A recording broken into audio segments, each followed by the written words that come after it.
Noah!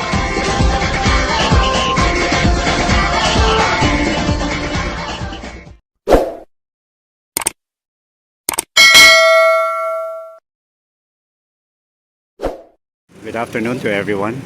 I'm here now at the top near the stairway going to the municipality of to the city hall or town hall of Kapangan in Benguet. You see that mountain there at the other side is La Trinidad and Benguet, and you see the long and tall stairway here going to the municipal hall of the panoramic Kapangan, the view of Kapangan here.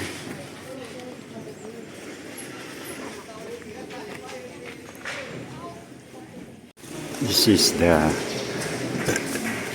compound of the municipality of Kapangan. Yes, that's the mayor of Kapangan, the Grand March capital of Benguet.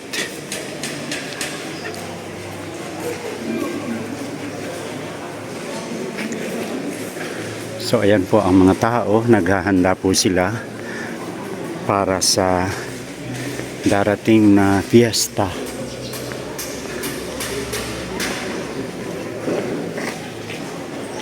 Ang ganda po ng kanilang lugar. So gumagawa po sila ng mga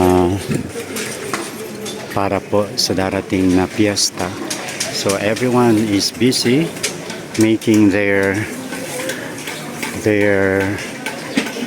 place to sell something as a stall. Ayan po, napaka busy po nila ngayon.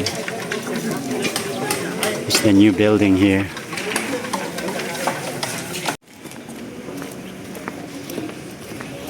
Pupunta po kami kay Mayor ngayon sa Mayor's office. Hello, good afternoon.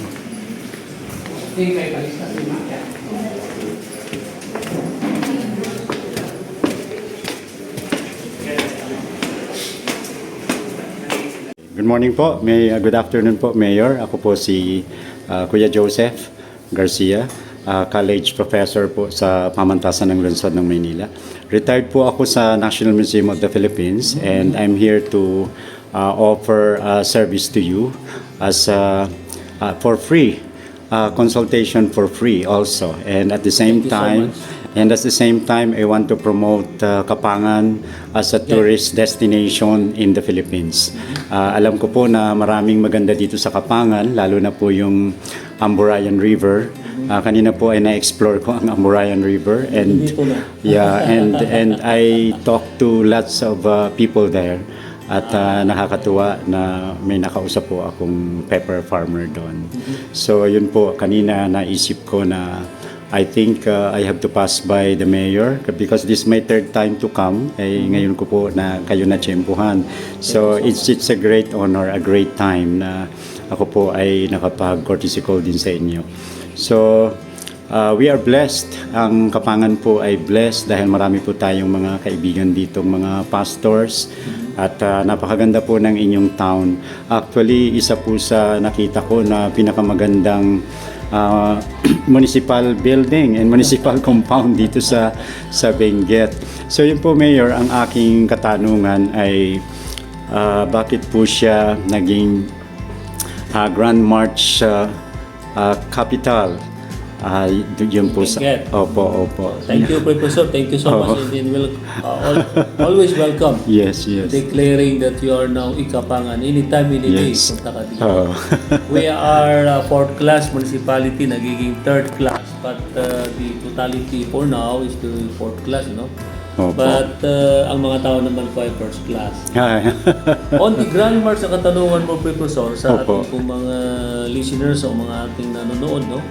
Ang Grand March ay nung unang panahon ng digmaan. Nung sumuko na Second si World War. Yamashita sa Opo. tempo ng war natin. No?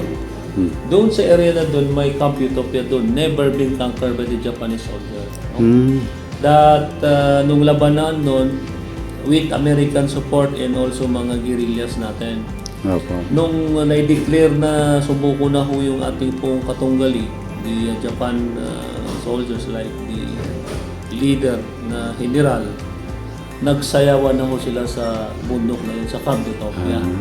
That they are much happy. So lahat na, yung mga community, yung guerrilla, yung mga parcel, mga sundalo na Amerikano. So that is a mix-up of literary talaga hango sa sayawin ng itong American, no? Opo. So Grand March. So yung music na talagang Grand March talaga. Oo. After how many years, galing doon, bumaba na sa mga sitios at barangays. Okay? Every now and then, sa Christmas, New Year, birthday, kasal, pero lang sa patay. Ang diferensya. Opo. Oo. We are dancing that Grand March. May step po yan na kalahok ay yung ordinance na ginawa ng munisipyo. Itong nasa likod ko. Opo. Grand March, ordinance number 113. Konsyal pa ata tayo dyan, Series of 2017.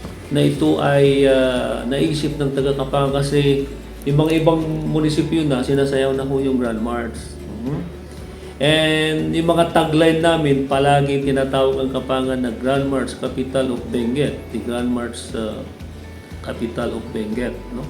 So, we are happy na ito na ho yung nangyari. So, official dance na yan. Meron pong certain music or certain sound. May only shine, yung mga fast beat. No? So, tuloy-tuloy yan.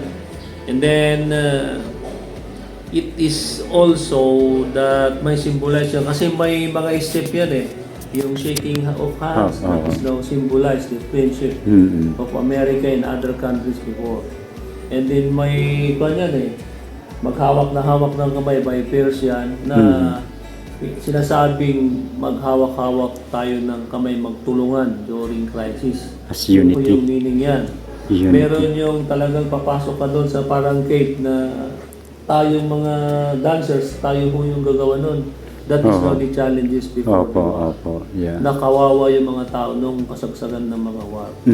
Siyempre, ikaw mo naman, ito po yung isang area na Barrio Cayapas na sinunog ng mga Hapon. Wow, dyan po sa lugar na yan. Yeah. Yung sinasabi nating part and parcel of the museum sa baba, naging garrison yung Kapangan Central School.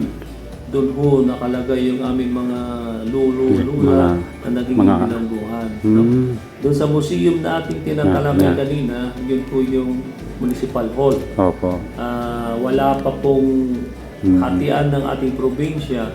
So, Kapangan Mountain Province, yung nakalagay doon. Isasoli rin natin to make history. Bakit naging mountain province? Dito. So, yun po yun. So, marami pa pong iba na kasiyahan. And then, hindi ho pwedeng isa lang o dalawa lang sa sayaw dyan. Dapat maramihan. Yes. No? Because that is parang victory dance rin. No? Yes. So, ang sabi nga natin, kung pali sa kasalan, talagang congratulations to you. Mga fast beat na music yung ginagawa dyan. No? Sa binyagan, parehas rin naman po. Ano po yung system niyan.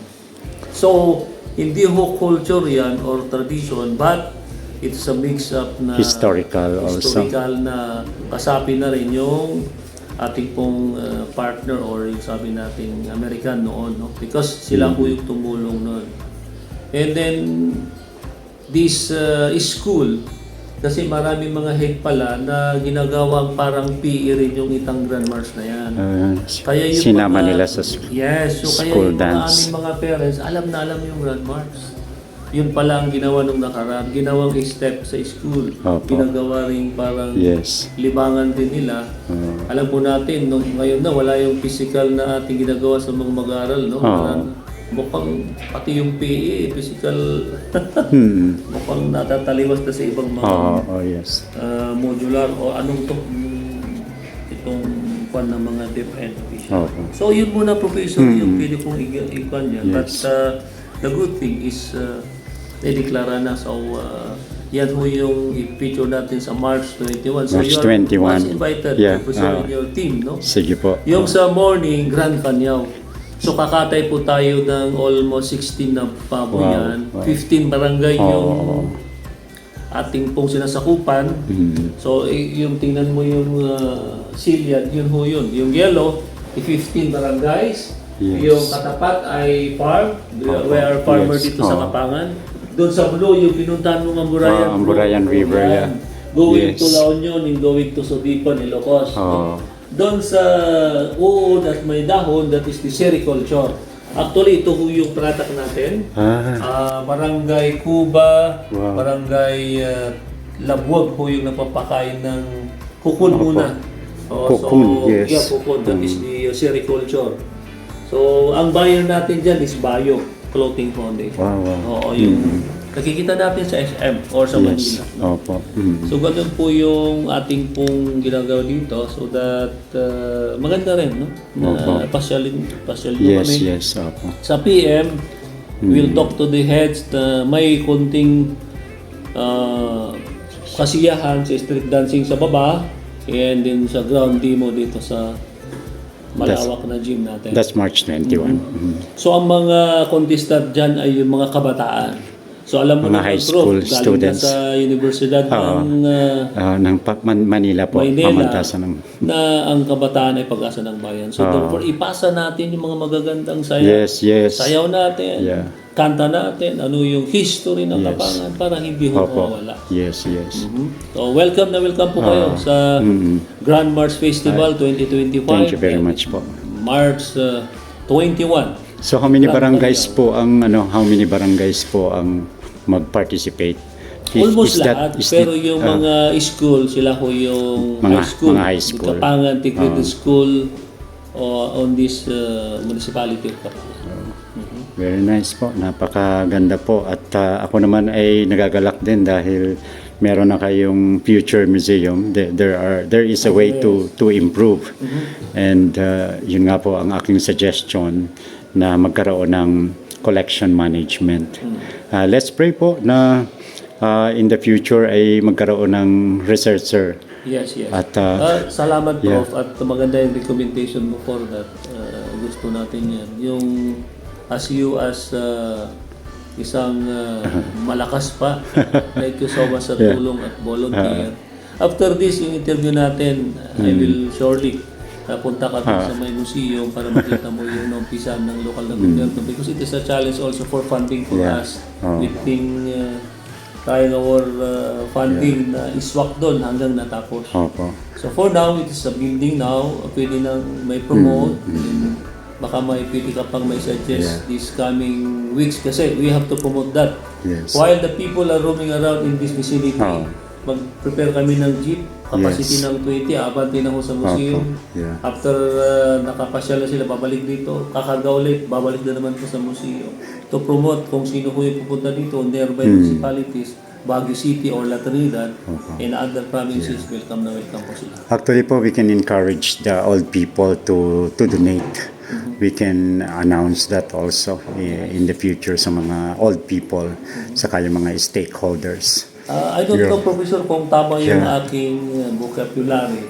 Initial training natin yan. Yung loan, Yes. kung i-loan mo yun, anytime you can get, tama? Yes po, Kung i-loan mo oo. yun. After, yung compliments or donation, permanente na Yes, pagbabayaran yes, ng permanente museum. po yan. Opo, yeah. So yun mo yung pinopromote namin.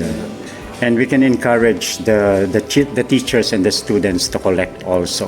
Meron naman po yung pwede na marami namang pwedeng not only the old is different and then the new one is like the evidences of botanical, zoological collections. We can have training also for the teachers on taxidermy. You can request also the National Museum and with the cooperation also of NCCA. Pwede rin po tayong magpa-training ng sa mga stakeholders and teachers ng history and some museum staff. Sige nga, please, para ngayon, Prof, kasi we have to have yakapin natin yung technology ngayon. Yes, yes. Minsan Oo. kung Magagamit yung mga naman old po yun. artifacts, siyempre mga kabataan, nabuburin sila dun eh. Oh, Eh yes. pag nakita mo may mga ibang mga features, uy, mapansin rin eh. Yes. And then one thing more, before kapunta sa proposal namin ng museo, may small kaming war veteran dyan na museum. Ah, yes. So Oh. maybe facilitate Mga- namin. May mga Yeah. artifact natin dyan na nakuha during the World War sa Camp Utopia. It is an air rifle accordingly to the military people na ginagawa doon sa may camp na yun. No? The good thing pala, Professor, lastly is the Camp Utopia is donated by the family. Saan po yung... Ano yung yes. pamilya doon? Family of Galati. Saan po banda yan? Sa Barangay Sagubo. Barangay Sagupo. I Benguet, hope, Philippines. I So, hope I can yun mo visit. yung maganda pag mamayari ng munisipyo na. So, maglagay na ho kami ng hanapin namin balang araw. Sana makatulong si National Commission on Culture and the Arts and siyempre yung museum na ibalik namin kasi may maraming paksol doon. Kung paksol, kumbaga yung mga underground na Yes. ginawa ng mga Hapon, na Amerikano nung nakaraan. Wow. So, ganun po yun. So, yun na muna ang masabi ko sa ating pong Grand March. And then On sa March museum 21. and other, nakikita naman natin, we promote yung ating pong mga local, it's a national, natural I should say, and then a man-made tourism spot. Oh, wow. And God is good because Yes. nagbigay ng magandang tanawin. And then, on our environment naman, we've been having our search for the cleanest ingredients barangay every now and then. Annually yan. So, Every year. bawal mo yung magsunog. Kung may ikat kang tree, dapat may paintulot dyan, a limit of 2 or a minimum of, maximum of 3 only. Yes. No? Para naman ho alagaan natin yung ating pong mga Environment. environment. Kasama na po yung Cleanest and Greenest River, schools, elementary Oh, and yes. high school. Plus kami, may search for the Cleanest and Greenest office kami. We are under the mayor's office. We are third runner-up. Wow. Cleanest and Greenest Sa office. Benguet. No, dito sa Kapangan mismo. LGU. Wow. So, ganun yung ginagawa namin. The Hall of Fame na Cleanest and Greenest Barangay ay Barangay Pudong. Barangay Pudong. Yan po yung top notcher dyan. Thank you very much po, Mayor. God is good, God is good. Thank you so much. Thank you po sa inyong na kayo po ay nakadaupang palad ko ngayon. Thank you so God much. is good, God God bless is to good. each and everyone. God bless po. Okay. Good afternoon to everyone. These are the mayors of Kapangan from the American period.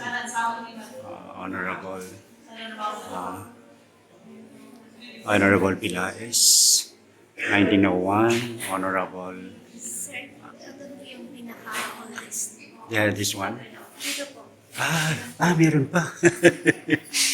Okay. Siguro, okay.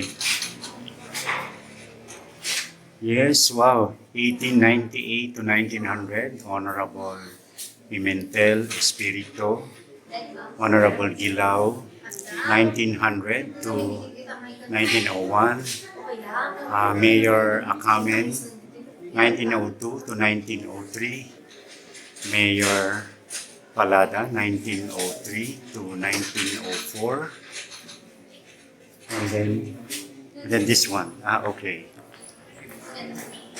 1901 to 1902, Mayor Pilaes,